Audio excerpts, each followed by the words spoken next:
Brad with Years of Years, and it's this day in Disney for February 2nd. That's right.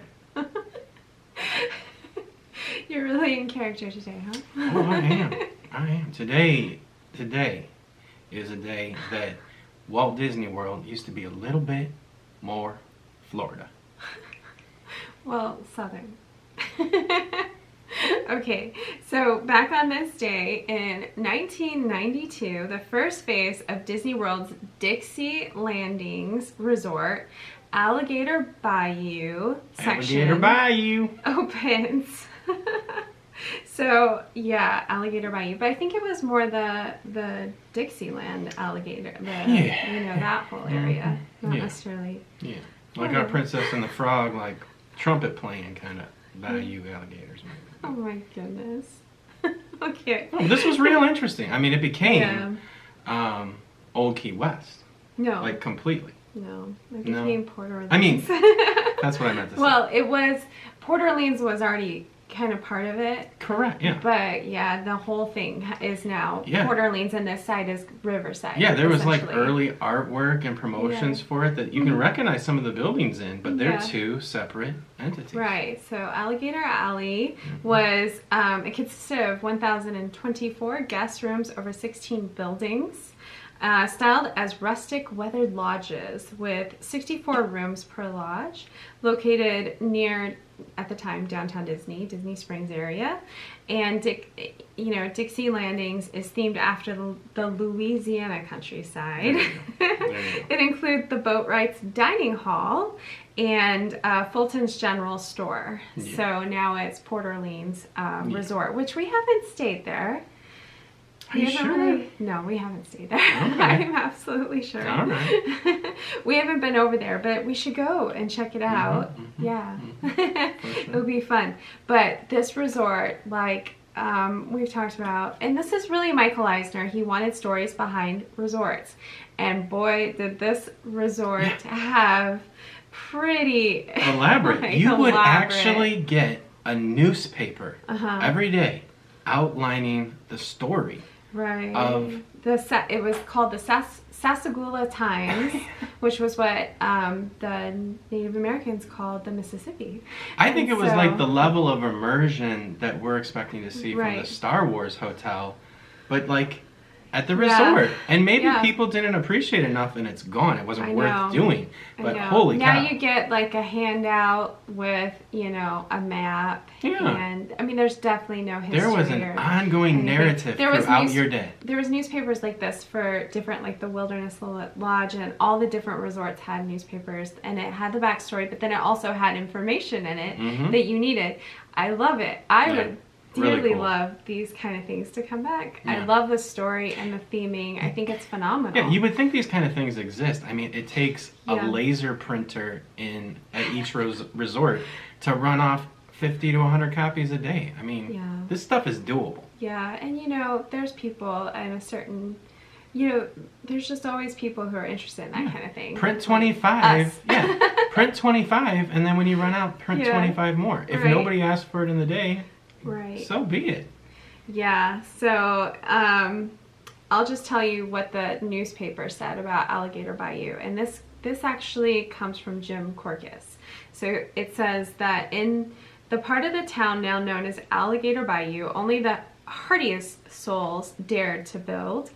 Not only was there the threat of hungry gators, but the rainfalls and of the level of the Sassagoula River rose. More than one homestead would be knee-deep in swamp.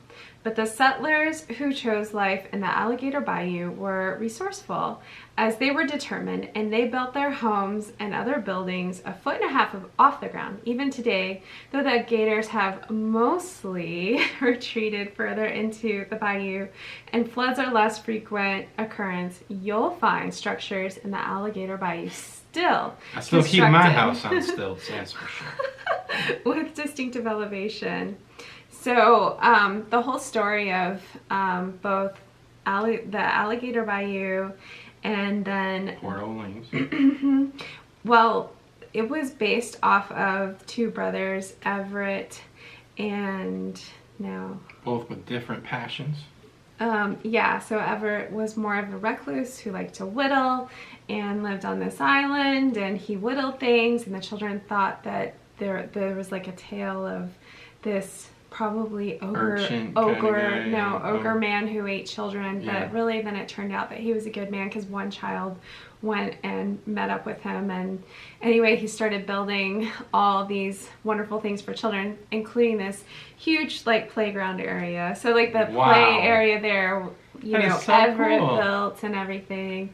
It's just so cool. That's charming. I love it. And so then Everett has the younger brother Jonathan, who was the opposite. He was more outgoing and outlandish or whatnot, and so he was more into the Southern tradition of honorary and title, and he was like colonel. He was a colonel and all that. That's how you had to call him. So, and that's that part of the hotel was Magnolia Bend, I believe.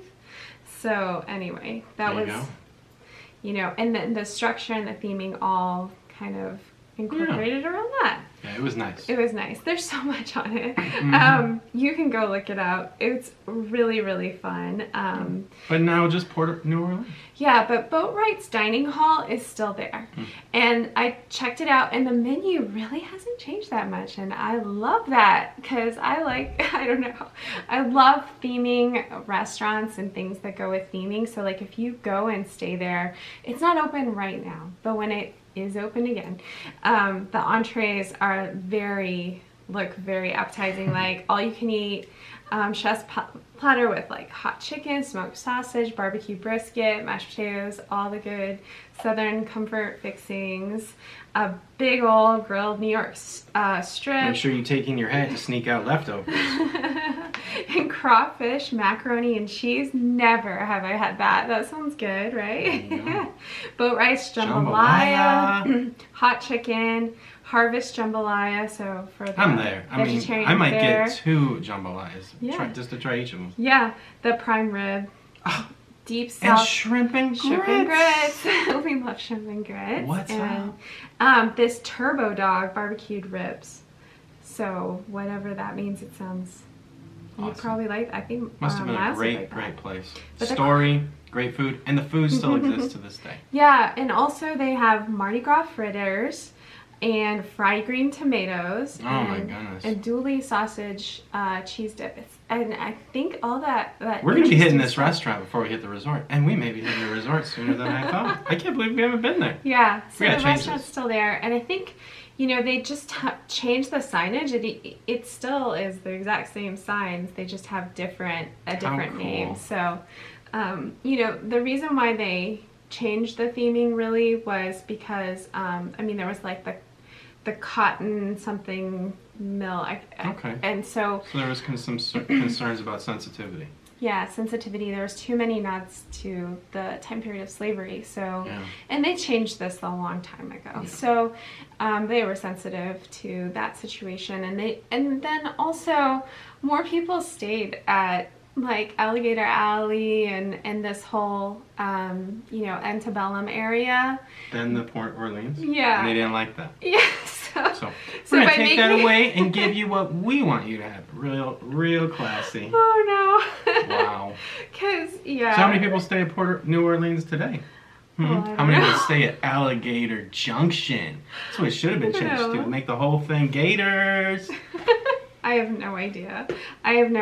But it was really cool. I love the theming and story and everything behind it. And Indeed. I miss that stuff. Like, I would rather have that kind of theming and newspapers and, even the cast members at this resort kind of being in character to their resort.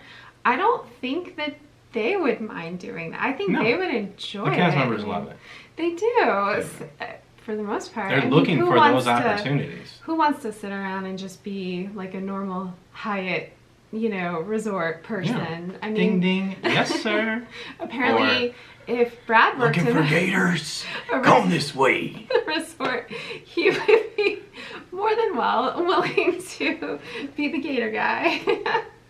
So anyway, did you guys stay at this resort? If you did, comment below. If you didn't, just let us know. Yeah, 92. Some of you guys might have had a lot of fun over at Alligator Alley.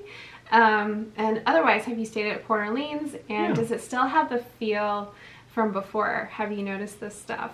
So tell us about it in the comments. And we hope you enjoyed this day. And we'll see you guys next time. Bye.